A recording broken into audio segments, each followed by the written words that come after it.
Okay, you got it? Okay. Okay. Okay, so hello. My name is Melissa Thompson. Today we'll be talking about personality and communication styles.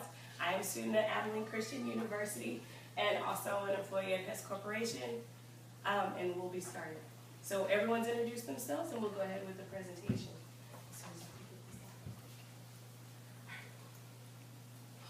Hold it, Patrick, hold it. All right. Okay, we'll just do this. These cookies are so good. Amazing. Homemade. Thanks. Yes, I did. I did. I'll be selling them out. Every time you have training, I'll be over. Well, I have the cake next time. Yeah. Alright, so the course objectives. By the end of the course, you'll be able to interpret various communication styles, learn more about your own style. So y'all did do a pre-exercise. Did everyone participate? Yeah. Almost, but I guess for a couple of y'all. You'll be able to utilize new communication tools when communication issues are presented, navigate through a challenging conversation, and then gain confidence when working with difficult personalities, which is my issue right now. So that was important to me, and that's why I chose this subject. So communication is the act of processing, the act or process of using words, sounds, signs, or behaviors to express or exchange information, or to express your ideas, thoughts, feelings to someone else. So we all communicate every day. Not everyone does it good. There are some people that are better than others, but we will be learning more about that in this course. We also know that there are communication barriers. I'll listed a couple, ones that are kind of close to me or personal to me, but there's definitely more than this. There's cultural, there's language, there's gender, and there's interpersonal communication barriers. So like the one that I take personally is interpersonal. I feel like sometimes people put their feelings out on you and they react a certain way, and so their communication becomes bad. The other one is gender, but I'm starting to think that that's going away. Hold on, pause. What are you looking at? Okay, communication barriers. We have culture, language, gender, and interpersonal. Interpersonal is personal to me, and I'll repeat what I said earlier, but you know, sometimes people put their feelings out on you and they communicate in a negative way, and you have to deal with that. Gender, I don't think that's as important anymore. It used to be where men used to think that women were emotional and women used to think that men were very strict, but I actually prefer working for men, so I don't think that's so much of an issue.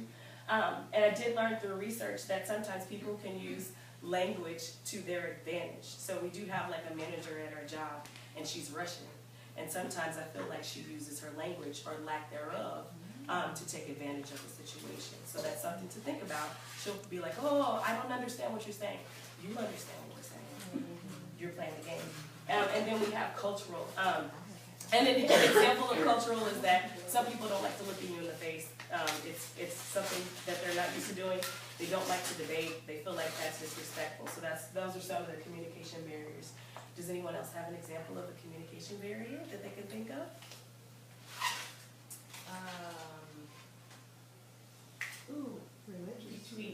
Religious, and then also age differences. Oh, that's a good one. Age is major. Age is major. That's a good one. No, that's a good one. We'll stay with that one. So we have the first activity. It's called What Would You Do? I need Lewis and Ashley to come up. Lewis, you'll be Tom, the manager, and Ashley, you're going to be, the What Would You Do? So we're going to play out a scene, and I'll have Talina read the background of the situation first. And what I need is your gut reaction. So that's why I asked, I'll just go over there. That way. Oh, okay. Yeah. All right. So everybody can see y'all. But I'm the participant? yeah, he's the person manager. number 2. He's the manager. Okay. So I need your gut response at the end, and then we're gonna have like a brief discussion. And so Talina's gonna read the background for everybody. Okay. Background. And if it's wrong, just kind of just go with the flow. Okay. All right. You have received a promotion and have been with your new department for about 8 months. You are fairly comfortable with your job assignments. However, a few job tasks are still difficult for you as you do not complete them often. You have 1 day to complete a task and have fallen a few steps behind. It looks like you will not finish the work until the middle of the second day after the task was assigned to you. Before you can notify your manager about the unexpected delay, he is at your desk wanting to know what the status is. real life situation too. Yeah.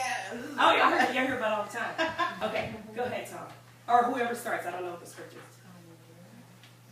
Ah, I think it's person big, right? person. So we're written a script. Oh, hello, Tom. Where are you with your assignment? I fell a bit behind schedule. Well, why? Shouldn't you have finished that already? Gut response. And this is where you do your gut response. Well, Tom, under normal circumstances, yes, I would have, but unfortunately, I have unforeseen delays, and I need a little bit more time. All right. So, What would you do? yeah, so and Such an HR. it is, and I really appreciate your response because not everyone would have responded in that manner. Some people just would have caught straight attitude and walked out that day. You just never know.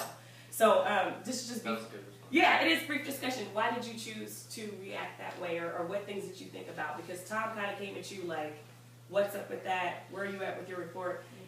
Didn't seem too respectful of how your day was going. So how did you come to that conclusion?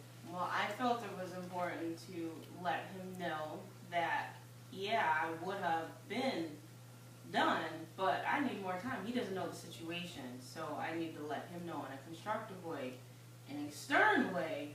Look, dude, don't come at me like that. I got my stuff together. You'll get it when you get it. But, you say it in a way that kind of counterbalances his strong energy. All right. Would anybody have responded differently, or did y'all appreciate Ashley's response? That's an ideal response, but would I have responded differently? Tracy, would you Tracy, say? how would you have responded, Tracy?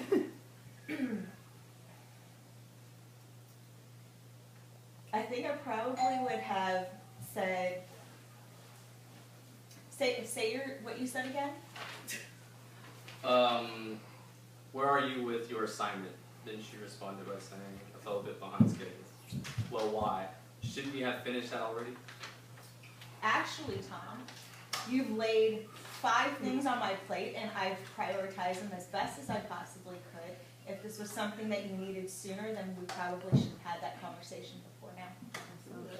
HR move. Damn, checkmate. I like that. Well. We are HR people, so